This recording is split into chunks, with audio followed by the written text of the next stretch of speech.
যে ছবি দেখছেন গোলশিট ছবি। বিধায়কের সামনেই টাকা ভাগাভাগি চলছে, এমনটাই অভিযোগ করছে বিজেপি।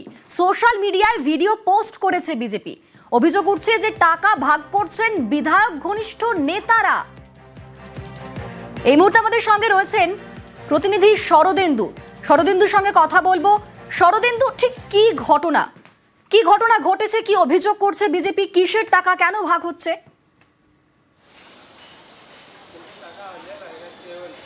দেখো, দেখা যাচ্ছে যে একটি ঘরের মধ্যে টাকা ভাগাভাগি চলছে। সেখানে উপস্থিত রয়েছে গলসির বিধায়ক নেপাল ঘড়ুই, রয়েছেন গলসি 1 পঞ্চায়েত সমিতির সহকারী সভাপতি অনুপ চট্টোপাধ্যায়, এবং সেখানে রয়েছেন ওই পঞ্চায়েত সমিতির কৃষি কর্মাধ্যক্ষ পার্থ সারথী মণ্ডল। এবং ছবিতে একেবারেই স্পষ্ট যে ছবিতে যে 500 টাকার বান্ডিল একে অপরকে দিচ্ছে, শুধু তাই নয়, খাতায় সেসব লেখাও হচ্ছে। এবং এই যে ভিডিও, একে অপরকে 500 টাকার বান্ডিল দেওয়ার যে ভিডিও, তা ভাইরাল সোশ্যাল মিডিয়ায়। এ ব্যাপারে বিজেপির পক্ষ থেকে অভিযোগ করা হচ্ছে যে তোলাবাজির টাকা ভাগ করা হচ্ছে। যদিও আমরা পার্থসারথী মণ্ডল বা বিধায়ক নেপাল ঘড়ুইয়ের সঙ্গে আমরা কথা বলেছি, তারা বিষয়টিকে হাস্যাস্পদ ব্যাপার বলে মনে করছেন। তারা বলছে ওই বিষয়টি পুরোপুরি সিসিটিভির আওতায় ছিল এবং 2024 সালে লোকসভা নির্বাচনের সময় সেখানে একটি দলীয় কর্মসূচি ছিল, একটি জনসভা ছিল। সেখানে ডেকোরেটর থেকে শুরু করে সাউন্ড, বিভিন্ন যে খরচ, সেই খরচ কাকে কত টাকা দিতে হবে সেই টাকা খাতায় নথিবদ্ধ করা হচ্ছিল এবং সেই টাকাই তারা হিসেব করছিলেন। তার মানে শরদেন্দু, এই অভিযোগ সামনে আসার পর তৃণমূল বলছে ওটা পুরনো ভিডিও, তাই তো? কাজই তখন চলছিল, পুরনো ভিডিও। এবং তারা যেটা বলছে যে সামনেই বিধানসভা নির্বাচন, তার আগে বিজেপি এলাকায় পায়ের তলার মাটি পেতে এই ধরনের কুৎসা অপপ্রচার চালাচ্ছে। আসলে এটা পুরনো ভিডিও তো বটেই, লোকসভা নির্বাচনের আগে যে দলের কর্মসূচি ছিল, সেই কর্মসূচির খরচ মেটানোর কাজ চলছিল, সেই ভিডিওই এখানে উঠে এসেছে এবং এই বিষয়টিকে তারা বিজেপি চক্রান্ত বলেই মনে করছে। অনিন্দিতা, বেশ, ধন্যবাদ শরদেন্দু।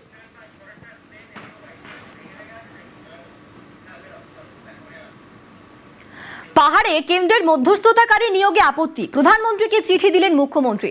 প্রাক্তন ডেপুটি এনএসএ কে মধ্যস্থতাকারী নিয়োগ কেন্দ্রের। পঙ্কজ কুমার সিং এর নিয়োগে আপত্তি জানিয়ে চিঠি। রাজ্যের সঙ্গে কথা না বলে একতরফা সিদ্ধান্ত কেন? ত্রিপাক্ষিক চুক্তিতেই জিটিএ গঠিত হয় বলে সরব মমতা। স্বশাসিত সংস্থা জিটিএর অধিকারে হস্তক্ষেপ বলে তোপ। মধ্যস্থতাকারী নিয়োগে আপত্তি জানিয়ে চিঠি মমতার।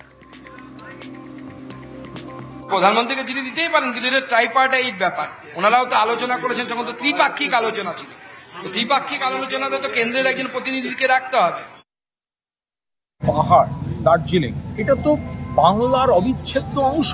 আজকে পাহাড় আর ডুয়ার্স পুরোদস্তুর শান্ত, পর্যটকরা যাচ্ছেন, অর্থনৈতিক উন্নতি হচ্ছে, পাহাড় আবার হাসছে। তো সেখানে কেন কেন্দ্রীয় সরকার নাক গলাতে যাচ্ছে? যেগুলো কেন্দ্রের করার কথা, বাংলার 100 দিনের কাজের টাকা দেওয়ার কথা, আবাসের টাকা দেওয়ার কথা, প্রাকৃতিক দুর্যোগে টাকা দেওয়ার কথা, বকেয়া দেওয়ার কথা, সেগুলো তারা দিচ্ছেন না।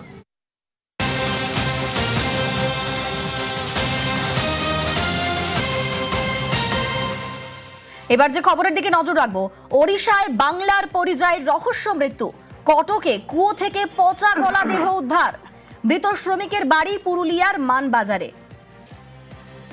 তিনি বাইরে কাজ করতেন, ঠিকাদারি সংস্থায় কাজ করতেন, তারই রহস্য মৃত্যু। আমাদের সঙ্গে রয়েছেন প্রতিনিধি ইন্দ্রজিৎ। ঠিক কি ঘটনা ঘটেছে, কিভাবে এই পরিযায়ীর মৃত্যু হলো?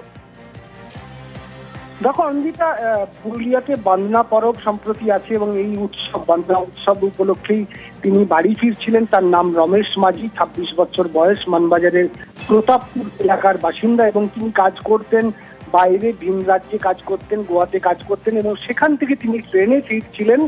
এবং যেটা পরিবার সূত্রে বা তার বাবা যেটা জানিয়েছেন, যে তার ট্রেন থেকেই তার দাদাকে তিনি ফোন করেন এবং বলেন যে কয়েকজন সে খারাপ ছেলে নয়, সে বাড়ি ফিরছে, তার বাড়ি পুরুলিয়াতে। তারপর তার ফোন বন্ধ হয়ে যায়। এরপরেই তার মৃতদেহ পাওয়া যায় কটক থেকে প্রায় 7-8 কিলোমিটার দূরে সালানপুর বলে একটি জায়গা। সেখানে একটি মন্দির পুরুলিয়াতে। তারপর তার ফোন বন্ধ হয়ে যায়। এরপরেই তার মৃতদেহ পাওয়া যায় কটক থেকে প্রায় 7-8 কিলোমিটার দূরে সালানপুর বলে একটি জায়গা। সেখানে একটি মন্দির আছে এবং মন্দির সংলগ্ন কুয়ো থেকে তার মৃতদেহ উদ্ধার হয় এবং তার মৃতদেহ উদ্ধার হওয়ার পরেই এখানে মানবাজার থানার পুলিশের একটা বিশেষ তদন্তকারী দল সেখানে পৌঁছে যায় এবং সেখানে তদন্ত করে দেখছে যে তার মৃত্যু কিভাবে হয়েছে বা যে ফোনের কথা বলা হচ্ছে যে সেই ট্রেনে আস্তে আস্তে সেরকম কি ঘটনা ঘটেছিল সেই বিষয়গুলোই তদন্ত করে দেখছে। কিন্তু যেভাবে একেবারেই পরিযায়ী শ্রমিক এর আগেও ইন্দ্রজিৎ একেবারেই মৃত্যুর রীতিমতো রহস্য দানা বাঁধছে, কারণ ট্রেনে করে বাড়ি ফিরছিলেন, তার দেহ কিভাবে কুয়ো থেকে উদ্ধার হলো এখনো পর্যন্ত পুলিশের অনুমান কি, কিংবা তার পরিবার তারাই বা কি বলছেন? দেখো, যেমনটা বললাম যে পুরুলিয়ার মানবাজার থানার একটি বিশেষ তদন্তকারী দল ইতিমধ্যেই কটকের উদ্দেশ্যে রওনা দিয়েছে এবং সালানপুর যেখানে মন্দির সংলগ্ন এলাকায় যেখানে মৃতদেহ উদ্ধার হয়েছে সেখানে মানুষদের সাথে কথা বলবে, সেখান থেকে স্টেশনের দূরত্ব কত এবং তার কাছে যে ফোন কল এসেছিল সেই ফোন কলগুলো খতিয়ে দেখা হবে। পুরো বিষয়টি কিন্তু এখনো পুলিশ বুঝতে পারছে না যে কি হয়েছে, তাকে খুন করা হয়েছে বা কেন খুন করা হয়েছে বা অন্য কিছু রহস্য রয়েছে কিনা। পুরো তদন্ত না এবং তার ময়না তদন্তের পরে আরো বিষয়টি পরিষ্কার হয়ে যাবে। তবে ইতিমধ্যে যেমনটা বললাম তোমাকে যে কটকে উড়িষ্যার কটকে অলরেডি একটি টিম তদন্তকারী পুলিশ মানবাজার থানার পুলিশ সেখানে পৌঁছে গেছে এবং স্থানীয় ব্যক্তিদের সাথে কথা বলছে। সেখান থেকে রেলের দূরত্ব কত, তার কাছে কোনো টিকিট পাওয়া গিয়েছিল কিনা, ফোন কলের টাইম এবং সেই সময় কি ট্রেন ছিল একেবারে, অর্থাৎ পুরো বিষয়টি এই মুহূর্তে খতিয়ে দেখছে পুলিশ। ধন্যবাদ তোমাকে। তোর নয়, আমার ভাই গোয়াতে গিয়েছিল মানে কাজ করতে। কোনখানে ঘটনাটা? উড়িষ্যা কটকে। ট্রেনে ওই জন কয়েক ছেলে মানে তাকে করেছিল যে আমি তোদের ব্যাগ থলি আমি তোর সাথ করব। সেই তখন ওর মেজো দাদাকে ফোন করেছিল। তারপর থেকে আর কোনো খোঁজ পান না। আর তারপরে থেকে আর ওর সাথে যোগাযোগ কিছু নেই। কাছেই গরু মারা, যখন তখন চাষের জমিতে ঢুকে পড়ে হাতি। ধান বাঁচাতে ময়দানে কৃষকরা, বিদ্যুতের টাওয়ারে ঝুঁকি নিয়ে রাত পাহারা।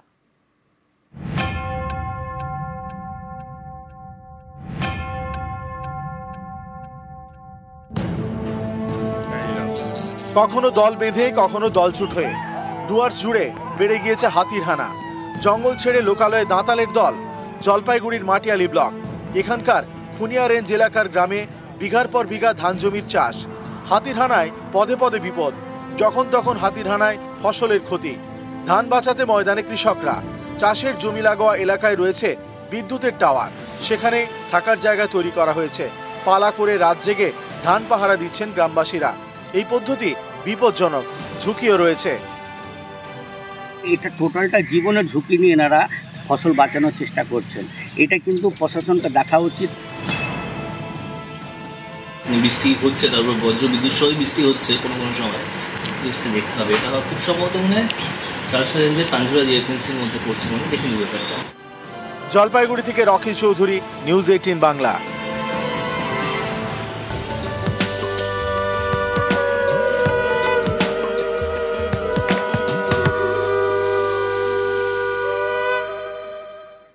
এবার কালী কথা। এগরায় চৌধুরী পরিবারের পুজো, জমজমাট জমিদার বাড়ির ঠাকুর দালান। কাল নয় আবার কালী সাধকের শুরু করা পুজো, ভবা পাগলার মা ভবানী।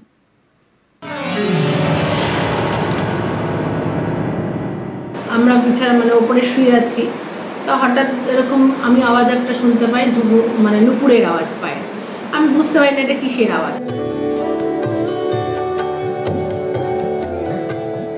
কালী সাধক গীতিকার ভবা পাগলা বাংলাদেশ থেকে পূর্ব বর্ধমানে এসে কালী মন্দির তৈরি করেন। কালনায় পুজো শুরু করেন মা ভবানী।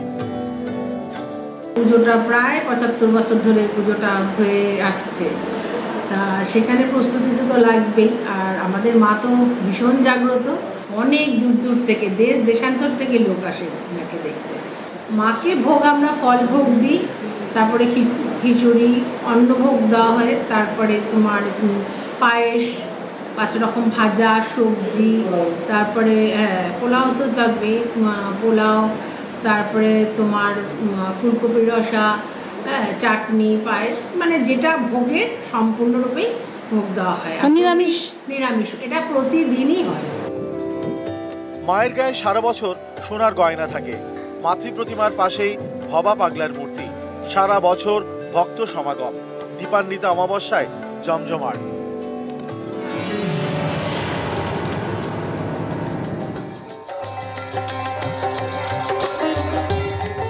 পূর্ব মেদিনীপুরের এগরা, এখানকার চৌধুরী বাড়িতে 350 বছরের কালী পুজো। জমিদার নবকুমার বসু চৌধুরীর শুরু করা পুজো আজও চলে আসছে মহা সমারোহে। বেলুর মঠ থেকে এবছর স্বামী মহারাজ আসবেন, ওনাকে দিয়ে মায়ের মূর্তি উন্মোচন হবেন। আগে যাত্রা হতো, এখন যাত্রা করা যায় না, বিশাল খরচ এবং জায়গা শর্ট হয়ে গেছে। ঝাড়গ্রাম থেকে এখন সিংবাড়িনা বলে ওরা আসে, বাড়িনার আয়োজন থাকে সারা রাত ধরে। জমিদার বাড়ির পুজোয় ঠাকুর দালান জমজমাট। পুরনো কালী মন্দিরের বাইরেই তৈরি হয় প্রতিমা। এই প্রতিমা তৈরি হয় অনেকগুলি নিয়ম মেনে। প্রথম নিয়ম যেটা হচ্ছে একটা শুদ্ধিকরণ হয়ে আসতে হয়, তারপরে এই যে অন্যান্য জায়গায় মাটিটা তৈরি করা হয়, এটা পা দিয়ে হয় না, হাত দিয়ে তৈরি করতে হয়। আর যখন আমি চক্ষুদান করি অভুক্ত অবস্থায় করতে হয়। পূর্ব বর্ধমান থেকে নবকুমার রায় এবং পূর্ব মেদিনীপুর থেকে পঙ্কজ দাশরথী, নিউজ 18 বাংলা।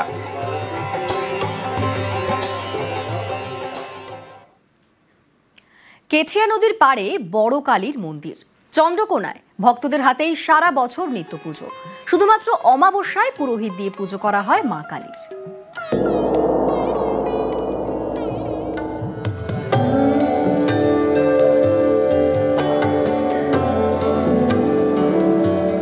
থাকি আরামবাগে, বেসিক্যালি এখন আরামবাগ থেকেই আমরা আসা, মায়ের টানে এখানে আসা।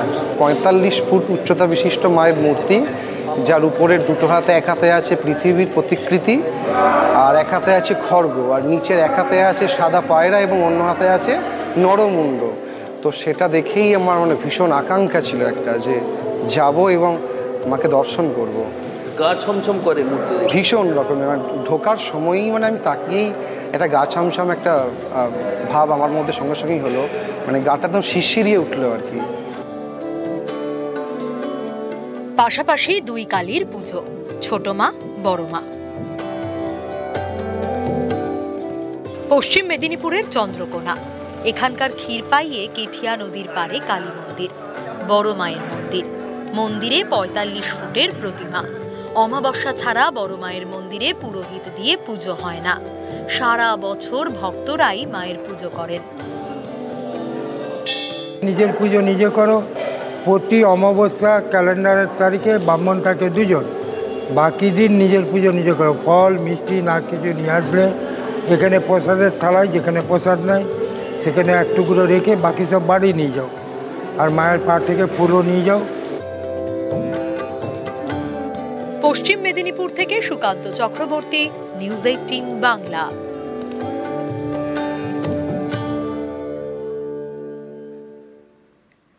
সোনামুখীর অলিগলিতে কালী কথা, মুন্সেফগড়ে ঘুঘু কালীর পুজো। এই পুজো ঘিরে নানান গল্প।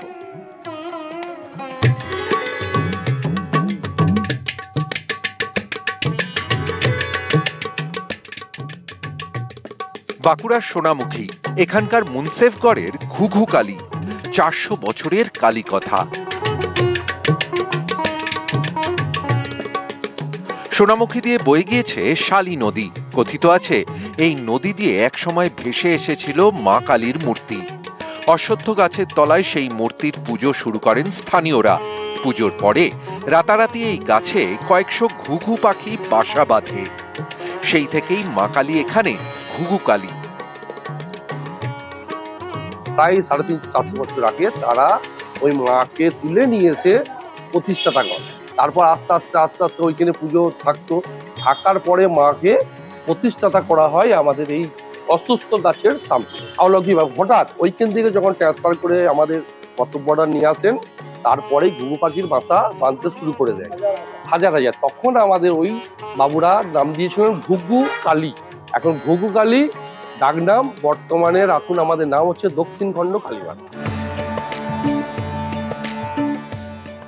সারা বছর মন্দিরে ঘট পুজো হয়। দীপান্বিতা অমাবস্যায় পুজো করা হয় মাটির প্রতিমা।